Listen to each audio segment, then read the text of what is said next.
Salut à tous les amis, ici Jérémy de la Crypto Brève. On se retrouve pour aller voir les petites actus de la journée dans la crypto-monnaie. Et ensuite, étant donné qu'on est vendredi, on ira voir un petit peu le cours du Bitcoin et certaines targets qui sont hyper importantes et qui peuvent vraiment rapporter énormément d'argent à toi, à moi, mais aussi aux market makers. Donc selon moi, c'est crucial de regarder où sont les intérêts des whales et des market makers parce que ça peut nous indiquer du coup la direction du marché qui est aimantée par ces cibles.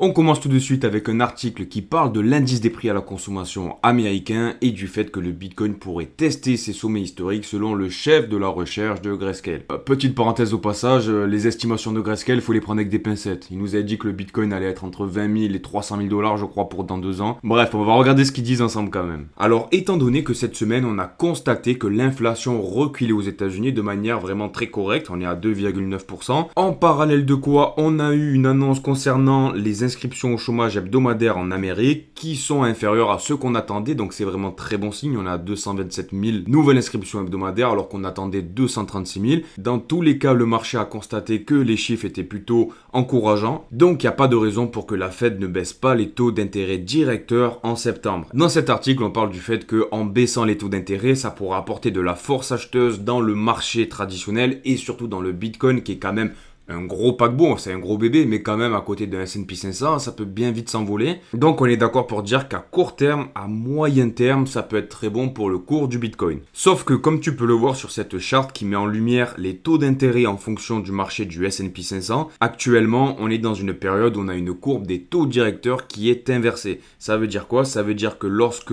les banques vont emprunter du coup à court terme auprès de la banque centrale, pour cette courbe-là exactement, elles vont emprunter à peu près à 5,5%. Et elles vont prêter sur du long terme à des personnes qui veulent créer une entreprise, une maison ou quoi que ce soit. Elles vont prêter de l'argent et les gens vont la payer avec un taux qui est inférieur à ce que elle emprunte. Pour te dégrossir le trait, en fait, c'est comme si moi j'emprunte 100 euros à ma mère et que je lui dois 110 euros et que ces 100 euros là, moi en gros je vais te les donner et je vais te dire tu me rends que 105 euros. C'est-à-dire que moi, à la fin de l'équation, je perds 5 euros, tu vois. Et ça, ça peut causer la faillite des banques. Et probablement que ça arrivera. Dans l'histoire, ça n'a jamais menti. À chaque fois qu'on a eu des inversions de taux, ça a annoncé des récessions économiques. Alors, une récession, ça ne veut pas dire qu'on va tout à zéro, tu vois, let's go to the hell. Non. Mais ça veut dire qu'on peut avoir de grosses corrections sur les marchés. Le marché, ce qu'il aimerait voir, du coup, ça serait des courbes qui soient comme ça, où en gros, les banques empruntent à 0% et prêtent à 4% et laissent à mettre plein les poches, tu vois. Et ça, du coup, ça fait que le marché, il kiffe, il est en montée. Combien de temps on va pouvoir mettre le marché en perfusion? On peut pas le savoir. Dans tous les cas, si on a encore 6-7 mois de hausse, nous, ça pourrait nous permettre de pouvoir profiter de ce rebond qui amènerait le Bitcoin et la crypto-monnaie à des plus hauts et nous du coup de faire des gains. Mais voilà, quand même il faut être conscient que le marché pue la merde et qu'à un moment donné ça va corriger. Ensuite on continue avec un nouveau tap to earn sur l'écosystème de Telegram qui s'appelle MetaFight. Donc c'est une espèce d'airdrop un peu comme Hamster Combat. En gros là l'idée c'est un petit peu plus travaillé, tu as un boxeur qui vient taper dans un sac de boxe.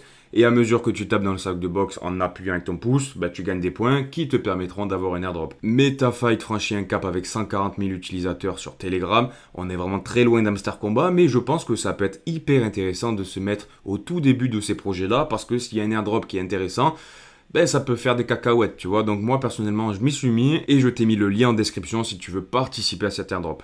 Voilà. Ça coûte rien, ça prend un peu de temps tous les jours, tu boxes un peu, et si on gagne des centaines d'euros, on va pas se plaindre, tu vois. Ensuite, petit retour rapide sur MetaMask qui, comme je te l'ai dit hier, va lancer sa première carte de crédit. C'est plutôt foufou parce que du coup, les gens qui ont un wallet MetaMask pourront, avec une carte de crédit virtuelle sur le téléphone, pouvoir faire des achats de la vie de tous les jours. La question qui est en suspens pour moi, c'est est-ce qu'on va devoir faire un KYC? Alors je pense que malheureusement on sera obligé de le faire, mais ça serait incroyable que MetaMask ne demande pas de KYC, ne demande pas qu'on se doxe, qu'on mette notre nom, notre carte d'identité, etc. Ça pourrait nous permettre, nous, avec nos crypto-monnaies, de payer dans la vie de tous les jours sans passer par la flat tax. Parce que tu connais, on est en France et on aime bien mettre des taxes un peu de partout. En micro-actu de la journée, c'est déclaré le fils de Donald Trump, du coup, souhaite faire une plateforme crypto autour du RWA immobilier.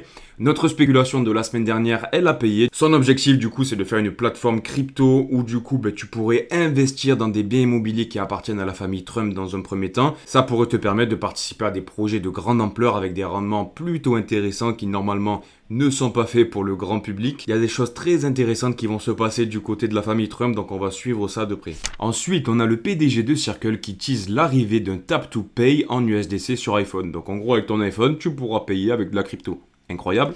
Ensuite, on a l'OMS qui annonce un nouveau virus, la variole du singe, comme une urgence sanitaire mondiale. Écoute, est-ce que ça serait pas un prétexte pour pouvoir faire bien cracher le marché comme il faut? Je t'en ai parlé hier, il y a pas mal de sénateurs qui achètent du coup des entreprises liées aux pharmaceutiques, donc on va suivre ça de près gros. La Chine a annoncé débannir dans 3 mois le minage de Bitcoin. Et Crypto.com est devenu partenaire officiel de la Champions League. Donc après le MMA, on passe au foot. Niveau marketing, ils mettent le paquet. Ensuite, concernant notre bon vieux Bitcoin, on avait fait un petit rebond du coup qui est en train de faire un petit canal haussier qu'on aime bien. On aime bien pour ce genre de choses. Après, attention, les statistiques ne sont pas toujours valides à 100%. Mais en général, quand on a un canal baissier comme cela, ça annonce du coup que la jambe haussière que tu as eue ici se répercute ici. Dans ce scénario, ça pourrait être intéressant parce que ça pourrait permettre au marché de venir récupérer pas mal de liquidités ici. Et pourquoi pas de venir franchir l'ATH pour récupérer une liquidité qui est incroyable, dont il faut que je te parle. Je vais t'en parler tout de suite. Comme tu peux le voir sur cette carte thermique des liquidations qui te montre par des lignes horizontales là où il y a beaucoup d'argent à récupérer, là où les gens ont mis des stop loss. Quand ils font des paris à la baisse ou à la hausse, ils ont un endroit où en fait ils sont morts.